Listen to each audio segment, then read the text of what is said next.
বিএনপিকে নিয়ে সমালোচনার ভিড়ে জামায়াতে ইসলামীর অপকর্মগুলো যেন চাপা পড়ে যায়। বিতর্ক আর অপকর্ম যেখানে, জামায়াতে ইসলামীও যেন সেখানে।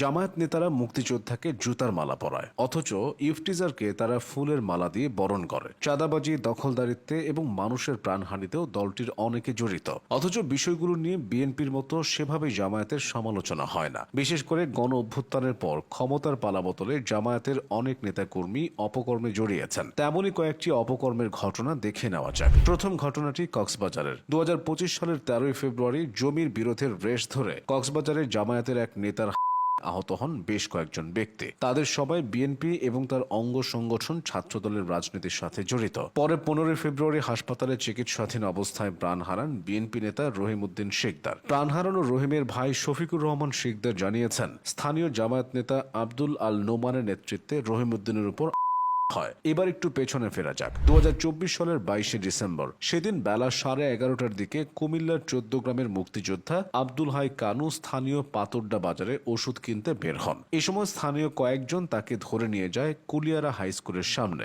সেখানে তার গলায় জুতার মালা পরিয়ে দেওয়া হয়। পরে ওই ভিডিও ভাইরাল হলে এক জামায়াত নেতার সংশ্লিষ্টতা উঠে আসে। ভাইরাল হওয়া ভিডিওতে দেখা গিয়েছিল স্থানীয় জামায়াত সমর্থক প্রবাসী আবুল হাশেমের নেতৃত্বে 10-12 জন বীর মুক্তিযোদ্ধা কানুর গলায় জুতার মালা দিয়ে কুমিল্লায় থাকতে পারবেন না বলে হুমকি দিচ্ছেন। পরে তীব্র সমালোচনার মুখে ওই ঘটনায় জড়িত দুজনকে বহিষ্কার করে জামায়াতে ইসলামী। পরের ঘটনাটি ছিল চট্টগ্রামে। মুক্তিযুদ্ধে মানবতা বিরোধী অপরাধের অভিযোগে জামায়াত নেতা এটিএম আজহারুল ইসলামের খালাস ও মুক্তির প্রতিবাদে 2025 সালের 28 মে চট্টগ্রাম প্রেস ক্লাব এলাকায় বিক্ষোভ কর্মসূচি দেয় গণতান্ত্রিক ছাত্র জোট। ওই কর্মসূচিতে সরাসরি আক্রমণ করে শাহবাগ বিরোধী ঐক্য।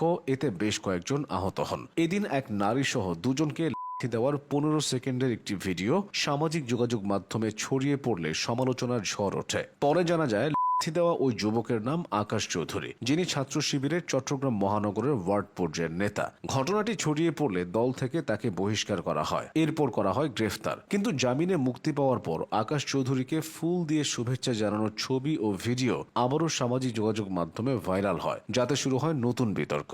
জমি দখলেও জামায়াতের দুর্নাম রয়েছে। ঘটনাটি 2025 সালের মার্চের। সে সময় হাতিয়ায় এক প্রবাসীর বাড়ির জমি দখলের অভিযোগ ওঠে স্থানীয় এক জামায়াত নেতার বিরুদ্ধে। অভিযুক্ত জামশেদ উদ্দিন জাহাজমারা ইউনিয়ন জামায়াতে ইসলামীর রুকন। জামশেদ তার জমির অংশ প্রবাসী এমরান উদ্দিনের বাড়ির অংশে রয়েছে বলে দাবি করেন। এরপর তিনি কয়েকটি গাছ কাটেন, ট্রাক্টর দিয়ে মাটি ভরাট করেন। বাধা দিলে প্রাণনাশের আসে। পরে ওই প্রবাসীর বাবা হাতিয়া সিনিয়র জুডিশিয়াল ম্যাজিস্ট্রেট আদালতে 13 জনকে আসামি করে মামলা করে। জমির পাশাপাশি ভবন দখলেও জামায়াতের নাক কাটা গেছে। এটি হয়েছে সিরাজগঞ্জে। সেখানকার উল্লাপাড়া উপজেলার পৌর সদরে উল্লাপাড়ার কাঁচাবাজার এলাকায় ইউনিয়ন পরিষদ সংলগ্ন একটি সরকারি একতলা পরিত্যক্ত ভবন দখল ও সংস্কার করে উল্লাপাড়া সদর ইউনিয়নের 5 নং ওয়ার্ড জামায়াতে ইসলামীর দলীয় কার্যালয়ের সাইনবোর্ড লাগিয়ে দলীয় কার্যক্রম চলছে। ওই অফিসে 5 নং ওয়ার্ড জামায়াতের সাইনবোর্ড লাগানো হলেও উপজেলা জামায়াতের নেতাকর্মীরা সেখানে নিয়মিত বসে দলীয় কার্যক্রম পরিচালনা করছেন।